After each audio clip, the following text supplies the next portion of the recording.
বাবরি মসজিদ ভেঙে তারা মন্দির করছে না? তো দেখেন কত বড় আস্থা, কত বড় বেয়াদবি। মনে করেন যে মন্ত্রীর বাসার মধ্যে একজন ছেলে, কাজের ছেলে, সে কাজ করে, মন্ত্রীর কথা সে বাদ দিয়ে তার মন মতো সে যদি চলে, তার অবস্থাটা কি হবে? তো যে মুদি সহ বা যারাই হোক মসজিদ ভেঙ্গে তারা মন্দির করেছে, তো এটাও কি একটা অসৎ কাজের বাধা না? আমরা চুপ করে থাকলে হবে না? আওয়াজ পৌঁছাইতে হবে, আওয়াজ পৌঁছে দিতে হবে। আপনারা এখন আছেন যে মুদি খাইছে রে মামুনুল হক সাহেব, তারা মুদির বিরুদ্ধে একটু কথা কওয়ার কারণে অন জেলের মধ্যে আছে। আপনি হুজুর নাই কথা কয় না, আপনারও ধরে নিয়ে যাইব, আম করে ধরে নিয়ে যাব, দরকার নাই। এখন শীতকাল, আরামে খামু, আরামে ঘুমামু। এমনটা হলে চলবে না? বাঘের বাচ্চার মতো আওয়াজ দিতে হবে। ডরান নাকি? না করবেন মসজিদের মধ্যে এমন ওয়াজ চলে? মুদিও যদি আসে, মুদির বাপ দাদাও যদি আসে, কোরআন হাদিসের কথাগুলো আমরা বলে যাব, চিল্লায় বলেন ঠিক না ঠিক? এখন আসেন যে মুদির বিরুদ্ধে, আপনি তো মুদির তো একটা পশম ছিঁড়তে পারবেন না। আচ্ছা, তো কোরআন শরীফের মধ্যে আলাম তারা কাইফা ফাআলা রাব্বুকা বিআসহাবিল ফিল একটা সূরা আছে না নাই? আছে। কে কে পারেন হাতুড়িয়া দেখান? শর্মে হাতুড়িয়া লেছেন, হাত নামান, আল্লাহ পাক কবুল করেন না, আমিন। তো আলাম তারা সূরার মূল সারাংশটা একবারে সংক্ষেপ কেউ কি বলতে পারবেন?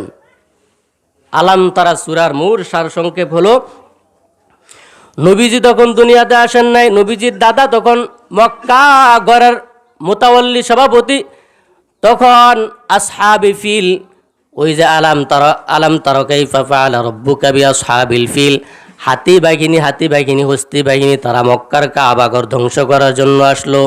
নবীজির দাদা বলল, তুমি যে আমার 200 উট আটকায় রাখছো, এই 200 উট দিয়া দাও, বাইতুল্লাহর হেফাজত আমি করব না। বলে যে তুমি বাইতুল্লাহ ঘরের হেফাজত করবা না?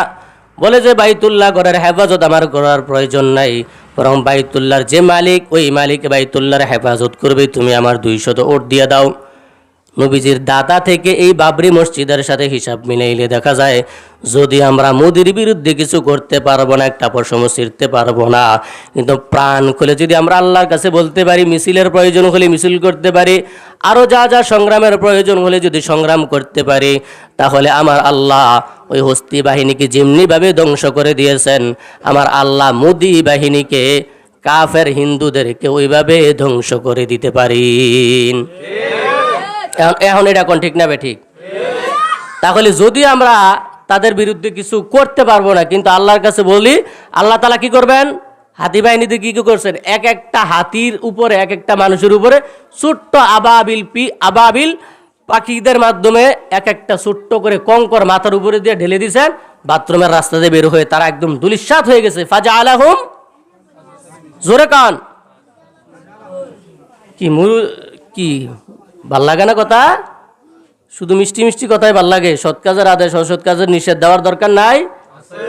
আচ্ছা, সময়ও নাই।